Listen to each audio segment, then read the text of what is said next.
뭐야 이거? 잠깐만요.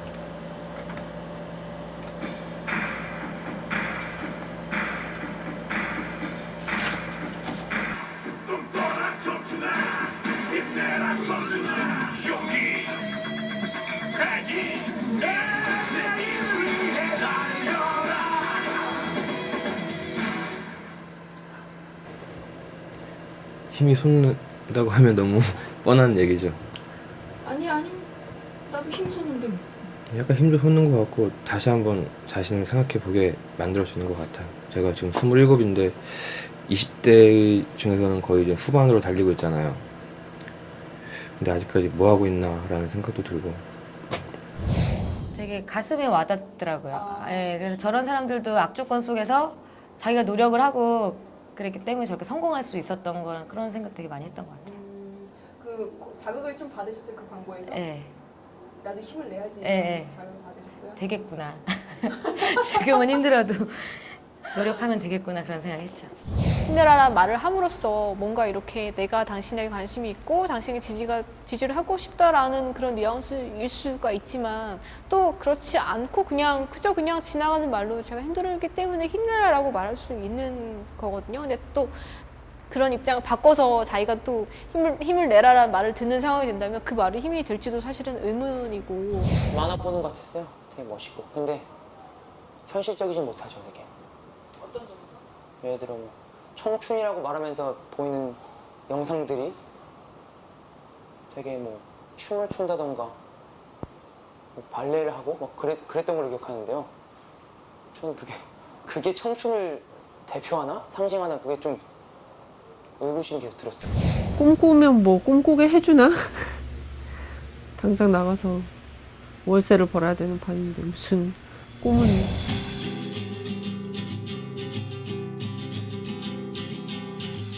과거의 청춘 예찬이 요즘엔 개청춘이라는 말로 바뀌었습니다.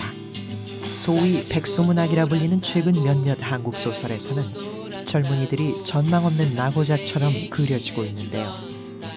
근래 한국 젊은이들이 실제로 그런 모습일지 궁금합니다. 2000년도에 작가 생활을 하거나 내지는 2000년대에 작업을 하고 있는 작가들이 어떤 식으로든 90년대 후반, 97년에 IMF 상처를 안고 있는 경우가 많아요. 가족의 파괴, 가정의 파괴, 가족의 파괴라는 거죠. 아버님이 실업에 당한다든지 그다음에 뭐 어머님이 아프시다든지 생계를 책임져야 되는 상황에 처했을 때 갖는 고통. 가치의 문제, 이념의 문제, 추상적인 문제잖아요. 추상적인 문제들이 내가 지금 당장 먹고 살기 어려운 일들을 보장해주지 않는구나. 세계를 변혁하거나 내가 사는 세상을 내가 바꾼다. 라는 것 자체가 허무맹랑한 돈키호테적인 광기 혹은 뭐 개그로 비춰질 때 이 개인인 주인공이 나서서 이 세상을 어찌할 수 없다는 어떤 무력감 그런 것들이 아마 이런 작품들에 등장하게 되는 거겠죠. 공간 때문에 나타나는 여러 가지 문제들이 있는 것 같아요. 옥탑방이라든지 고시원이라든지 뭐 반지하방이라든지 굉장히 열악한 환경 속에서 이 공간 때문에 느끼는 개인의 감성적인 충격들, 내지는 감각의 충격들 같은 게 드러나요. 오늘 밤 이렇게 내 옆에 아무도 없고 탤런트 모델 얼짱 어덜트 비디오로 밤지 새우네. 나는 고시원에 살면서 서울 동굴탐험관에서 일한다. 옆방 204호에서는 밤마다 교성이 들린다. 그녀의 방에서 나는 교성의 이유가 비디오라는 것을 알게 되었고 그녀가 그 비디오를 보는 까닭은 잊지 못하고 있는 남자 때문이라는 것을 알았다.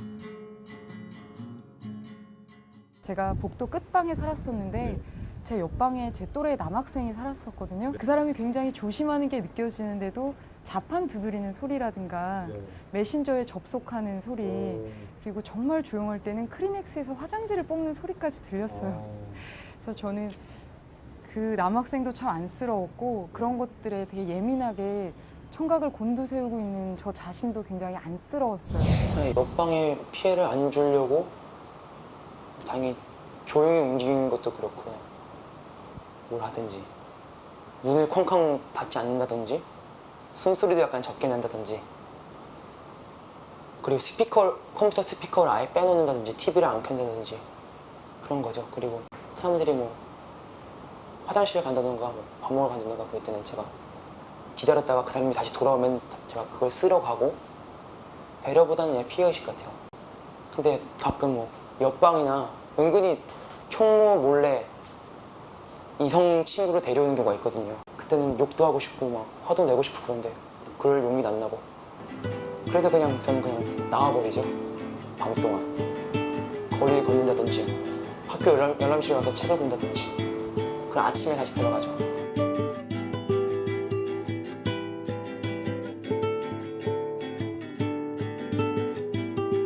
사생활이라는 게 뭡니까? 자기가 드러내고 싶지 않은 개인적인 부분들은 드러내지 않는, 그래서 사적 자유가 보장되는 것들인데 이게 극심하게 침해당하면서 고통을 받는 거죠.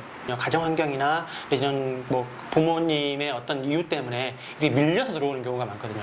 그다음에 뭐 아르바이트를 영위하기 위해서 들어온다든지 그랬을 때 그 느끼는 고통 같은 경우는 내가 개인으로서 존중받지 못하고 있다는 거죠. IMF 이후 불어닥친 세계화로 양극화가 심화되고 그들이 뿌리내릴 꽃들을 잃게 되면서 고시원이라는 임시 주거지로 몰려가는 현상이 생겼고, 이 고시원이라는 공간에서 벌어지는 일들을 그린 것이 바로 서울 동굴 가인입니다. 사람들이 그런 빈곤의 문제를 뭐 사회 구조의 문제라든가 뭐 이런 쪽으로 보기보다 개개인의 문제로 치환시켜서 받아들이는 경향이 많은 것 같고요. 우리 사회는 가난한 사회가 아니야. 그거 당연한 거 아니야? 라고 얘기하는 순간 있잖아요. 정말 가난한 사람들은 이 절대 빈곤이 없어진 시대에 왜 나는 가난할까 하면서 숨어버려요. 그래서 아까 얘기했던 뭐 그 고시원이라든지 옥탑방이라든지 방지야방 이런 것들이 등장하는 거거든요. 쪽방 이런 것들. 이런 작가들이 그 빈곤의 문제에서 접근하는 방식들은 굉장히 감각적으로 예민한 거죠. 그런 현상들이 잘 포착해주고 있거든요. 왜 숨어 들어가고 왜 닫힌 공간에 있으려고 하는가. PC방에서 알바를 하는 나는 신시아라는 게임에 중독되어 있다. 나는 게임 속 그녀를 위해 인터넷으로 그녀의 옷과 장신구를 실제로 주문한다. 현실에 낙이 없는 사람은 가상에서 대리 만족을 찾게 되기가 쉽잖아요. 그런데다가 PC방은 그 칸막이 안이 굉장히 단절되고 유폐되고 고립된 아주 좁은 공간인데 그 공간 안에서 인터넷을 통해서 수천 수만의 사람들이랑 소통하고 교류할 수 있잖아요. 그런 인물들을 표현하기에 PC방만큼 적절한 곳이 없다고 생각을 해서 그걸 선택한 곳이고요. 제가 근무했던 시간은 오전 시간대였는데 할 일 없는 백수일 거라 추정되는 그런 뭐 30대 초반의 남자들도 많이 있었고요. 일단 제가 그거를 경험했기 때문에 그 캐릭터가 그 게임 속의 캐릭터의 그 주인공이 몰두하잖아요. 그러니까 그걸 제가 직접 겪었기 때문에, 그리고 게임만 가면 그런 사람들이 되게 많아요, 실제로. 그 책에서 얘기하는 것처럼. 제가 그걸 보면서 참 게임방은 현실 도피용으로는 참 좋구나.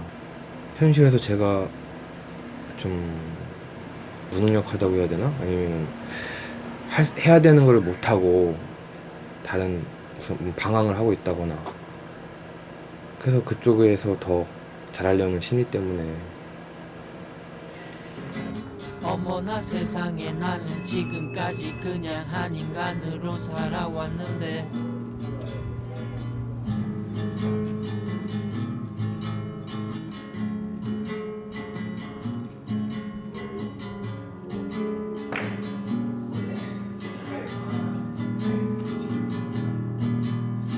어머나 세상에 저는 당구도 그렇고 술도 그렇고, 그러니까 공부를 안 하고 있으면 뭘 하든 간에 다 불안해요.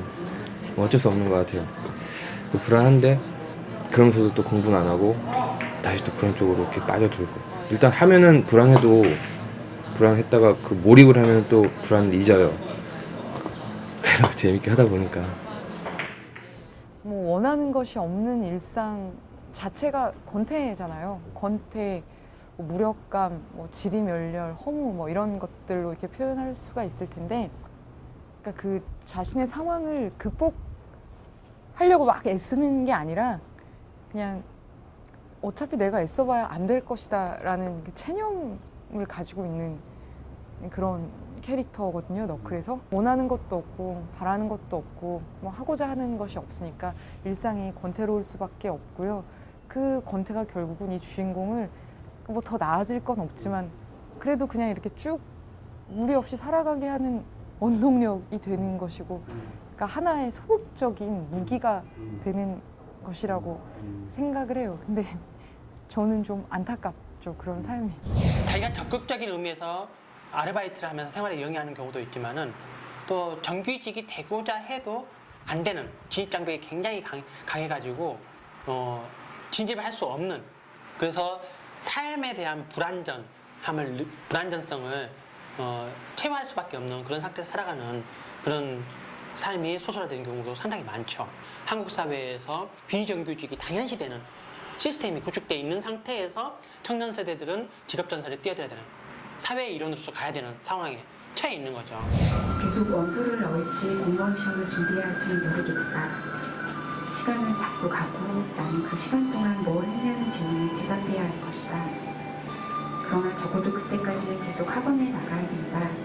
2005년 가을 사람들 틈에 끼어 서울의 불빛을 바라봤다. 그리고 노량진의 이름을 생각했다. 다리 양자와 나루터 진자가 동시에 들어간 곳. 1999년 내가 지나가는 곳이라 믿었던 곳. 모든 사람이 지나가는 곳. 하지만 그곳이 정말 지나가기만 하는 곳이었다면 얼마나 좋았을까. 7년이 지난 2005년 지금도 나는 왜 여전히 그곳을 지나가고 있는 중인 걸까. 그래도 너는 대학은 나왔잖아. 이런 부분에 있어서 지금 20, 30대들이 참 공감할 수밖에 없겠다. 그 고통.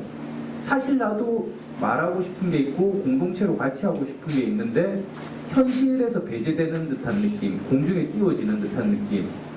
그리고 우리들에게 고통은 무엇일까? 그렇게 띄워졌는데 우리는 계속 노량진에서 스쳐 지나가고, 그러니까 안착점을 찾을 수 없는 느낌이랄까? 저희 세대의 뭐 어려움 같은 거는 많이 과소평가됐었죠. 그리고 오히려 너무 이렇게 윤택한 환경이지 않느냐 라는 것도 있었고요. 각 세대별로 이름들이 다 정치적인 이름들이 이렇게 있는데 뭐 386 세대라든지 419 세대라든지 모든 세대의 이름은 정치적이었는데 딱 저희 때부터 처음으로 경제적인 이름이 붙여졌어요. 88만 원 세대라고. 선택의 폭도 많이 좁아졌다는 느낌이 들고요. 이를테면은 옛날에는 뭐 신분 상승이라든가 아니면 조금씩 이렇게 올라가거나 내가 고를 수 있는 몇 개의 선택 상황들이 있었을 텐데 지금은 하다못해 한 청년이 서울에 올라와서 방을 구하려면 그 4, 50만 원짜리 고시텔 아니면 11만 원짜리 독서실, 그러니까 둘 중에 하나를 골라야 되고 그 중간들이 많이 사라졌다는 느낌도 들고요.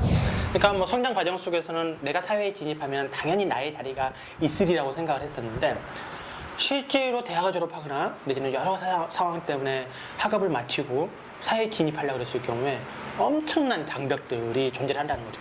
여성으로서 느끼는 장벽이 있을 수도 있고, 그 다음에 뭐 지방대 학생으로서 느끼는 장벽일 수도 있고, 또 뭐 실용적이지 않은 전공을 해서 느끼는 학생들의 장벽일 수도 있고, 다양한 장벽들을 직접 몸으로 겪으면서 고통스러워하고 그 다음에 스스로 소외되고 하는 경향들이 드러나는 거죠.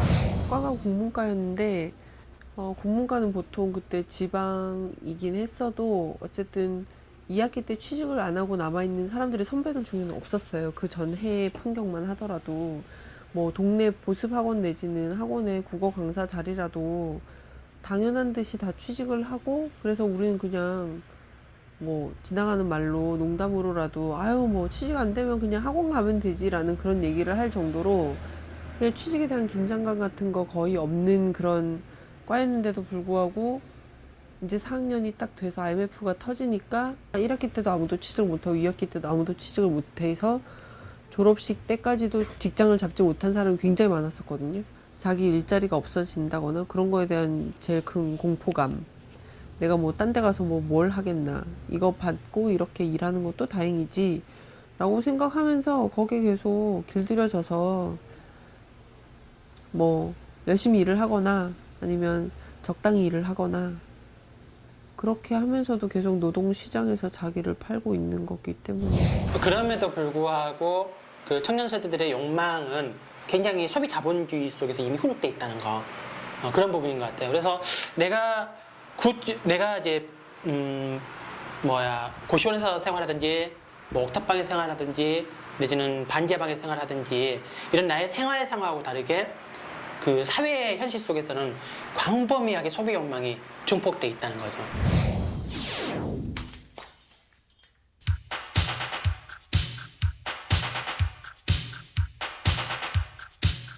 소영은 백화점 의류 매장에서 아르바이트를 하고 있다. 명품 가방과 지갑을 할부로 사고 카드가 정지되어 손발이 묶여버렸다. 계산원으로 일하는 지영은 백화점 옷을 입어보기 위해 무리한 다이어트를 한다. 저희 브랜드 같은 경우에도 좀 이렇게 마르고 그런 체형의 직원들을 많이 원하다 보니까 직원들이 다이어트를 굉장히 많이 하거든요. 그러니까 1년 내내 약간 다이어트 중독이라고 할 정도로 1년 내내 약을 먹는 직원들도 있고 살이 좀 찌면은 진짜 이렇게 담배 같은 거를 배우는 직원들도 있고. 백화점에 있는 친구들은 거의 다라고 할 수는 없지만 사실 생계를 책임져야 하는 친구들이 많아요. 그러니까 저 나이 또래 학벌이 그다지 좋지 않으면서 그만큼 여자가 돈을 벌 수 있는 직업이 사실 많지 않아요. 젊은 친구들 와서 돈 쓰는 거 보면은 이렇게 뭐라 그래야 되지? 알 수 없는 원망이 생겨요.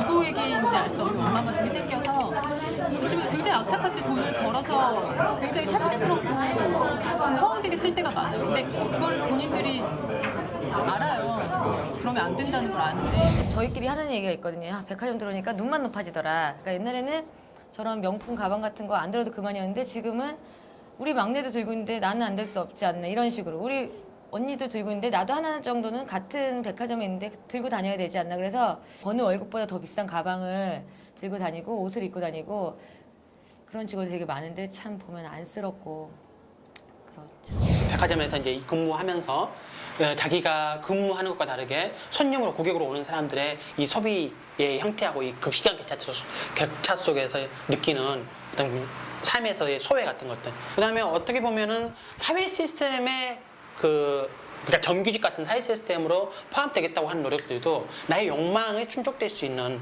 그런 계기가 뭐냐라는 것들을 동시에 갖고 있는 거죠. 이런 측면에서 봤었을 때는 현대 사회가 굉장히 보수적인 국면들이다. 그러니까 시스템을 바꾸기보다는 어떻게 기존에 있는 시스템에 내가 진입할 것인가 하는 부분이 은연중에 깔려 있다. 그게 소설 속에서 나타나는 어떤 현상으로 적극적으로도 읽을 수 있겠다라는 것까지 유추할 수 있을 것 같아요. 욕망은 충족시키고 싶대 체제의 변혁이나 급진적인 어떤 저항 같은 것들은 생각하지 않는.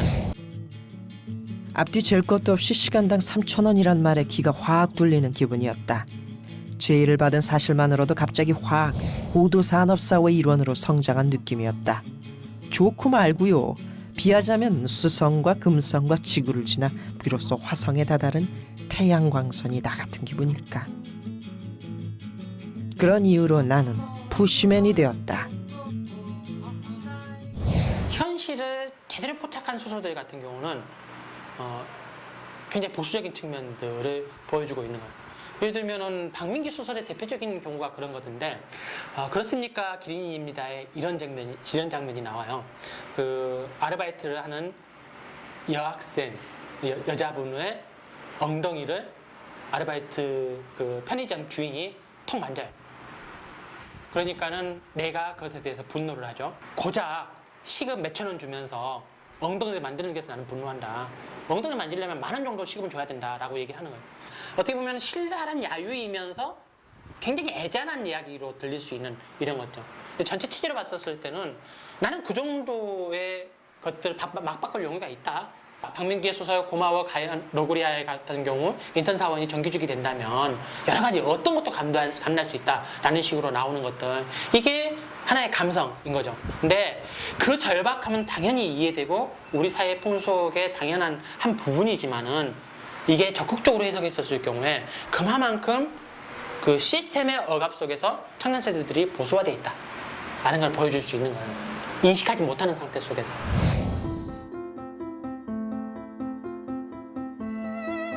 25살일 때도 30살일 때도 뭔가를 시작하기에는 늘 애매한 기분이 들었다.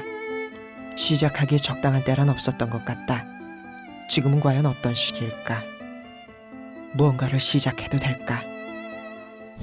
자기 자기한테 집중하는 한 걸음, 그러니까 내 안으로 걸어들어오는 한 걸음을 더 의미를 뒀거든요. 그러니까 세상 밖으로도 물론 나가는 한 걸음이 되는데 성장을 한다는 건 밖을 바라보고 내가 저 많은 사람 중에 누가 되고 싶은 게 아니라 나를 바라보고 정말 내가 진정으로 원하는 거, 내가 좀 이렇게 좀 그러니까 내가 좀 걸어볼 만한 것을 찾는 거, 그게 이제 거기서의 한 걸음을 좀 하고 싶은 거예요. 일단 한 걸음 내 딛고 보자 라는 거죠.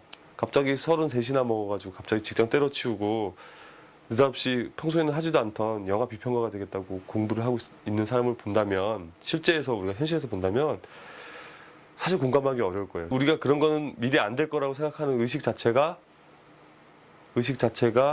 우리 삶을 가로막고 있는 가장 근본적인 장애물이다. 비정기적으로 알바를 하는 위성은 씨는 불안정한 생활을 하고 있다는 주변 사람들의 걱정을 듣곤 합니다. 반면 그녀는 자원봉사, 연극, 농구 등 다양한 취미 생활로 삶의 활로를 모색하고 있습니다.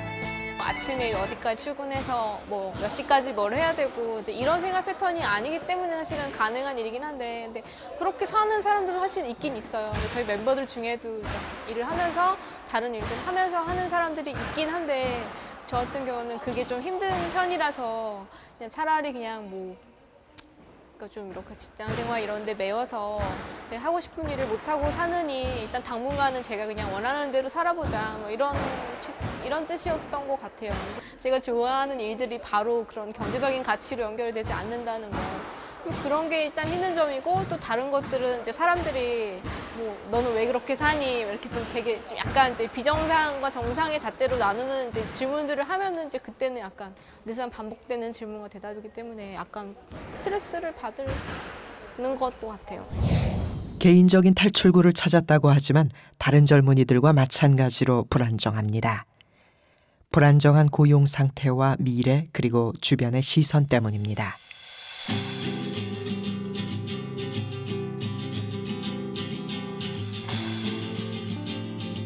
취업을 해야 되니까 취업 준비에 바빠서, 아니면은 정말로 아무 생각 없이 그냥 노는 게 좋아서 여자친구들이랑 놀러 가거나, 제 주변에는 대부분 그러거든요. 386들처럼 어떤 그런 모두가 정말 공유할 수 있을 만한 뭐 이렇게 더 거대한 담론이라거나 가치라거나 이런 것들이 이미 없어졌기 때문에 예전처럼 그렇게 하기는 참 힘들 것 같아요. 이 시대 청춘들이 앞으로 이 사회의 미래를 짊어질 텐데 좀 더 날카로운 발톱을 세웠으면 하는 바람입니다. 김미월의 너클에서 주인공이 끼는 너클은 내면의 힘을 상징했습니다. 바로 그 너클을 하나씩 끼고 다니면 좋겠습니다. 무기력하고 사회 문제에 관심이 없다고 평가받던 젊은이들이 마침내 거리에 나왔습니다. 그들은 스스로에 대해서 어떻게 생각하고 있을까요? 뭐 박민규나 김영하, 김혜란 소설 속에서 등장하는 그런 뭐 옥탑방이라든지 아르바이트생, 그리고 자기 개인이 하루하루를 살아가는데 그런 경제적인 문제라든지 아니면 되게 너무나 개인적인데 그 개인적인 것들이 그 집단이 갖고 있는 거대한 그런 자본이라든지 아니면 그런 것들에 이렇게 공격받는 그런 거를 내 일상적으로 풀어내는 것 같아요. 그런 소소한 개인들이 또다시 이렇게 거대한 문제에 대해서 분노하기 시작했다는 건 굉장히 혁명적인 사건이라고 생각을 해요, 저는. 소위 정치에 관심을 가지면은 쿨하지 않다. 뭔가 그런 거에 대해서 항의를 하거나 이런 건 쿨하지 않다라는 그런 생각들이 좀 지배적인 것 같아요. 그런 제 지금 나이 또래 사람들한테. 제가 의상 디자인 전공했었거든요. 근데 한국에서 의상 디자인을 해서 정말 그 88만 원 세대가 되지 않기 위해서 제대로 된 직장 들어오기가 되게 힘들어요. 하청업체 같은 데 들어가서 밤 12시 넘어서 새벽까지 일하는데 택시비도 안 주는 회사들이 부지기수거든요. 내가 돈 많이 벌고 88만 원 세대가 안 되는 게 목표가 아니라 지금 사회가 어떻게 이루어져야 되는지 그거에 대해서 되게 많이 깨닫게 됐어요. 그러니까 단순히 제가 돈을 많이 벌어서 좋은 삶 행복하게 사는 게 아니라 진짜 이 사회가 어떻게 돌아가야 되는지 되게 많이 힘들어요, 요즘에. 그래서 단순히 제 취직 문제 이런 걸 떠나서 지금 20대가 생각해야 되는 건 그런 것 같아요. 내가 얼마를 벌고 내가 어디에서 살고 이런 걸 떠나서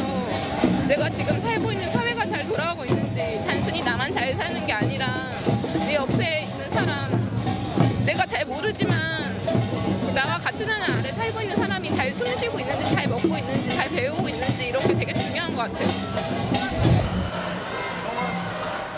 그냥 국민으로서 뛰쳐나와야 될 것 같아서 나왔어요. 근데 이 문제가 해결된다고 해도 어떤 청년 실업이나 이런 문제가 당장 바뀌는 건 없다고 생각해요. 근데 지금 어쨌든 가장 시급한 문제가 소고기랑 여러 문제들이니까 그것들을 해결하기 위해서 나온 겁니다. 제가 얼마 전에 그 재보선 선거라고 해야 되나? 거기에 참여를 안 해서 욕을 많이 먹었는데 어떤 선거나 자기의 권리가 있으면 다 행사하고 많은 것들에 관심을 더 많이 가지면 자연스럽게 좋게 변하지 않을까 생각해요. 이 세대가 촛불 집회에 나온 것이 의외의 일이라고 모두들 말하지만 그들이 처한 환경과 위치에서는 불가피한 일이었을지도 모르겠습니다. 같은 세대의 작가이자 노량진과 신림동을 배경으로 소설을 썼던 김애란 씨의 안부 인사를 전해드립니다. 행복한 시간 아무도 없는 거리 그 거리를 우리 걷고 있다. 행복한 시간 아무도 없는 거리 그 거리를 우리 걷고 있다.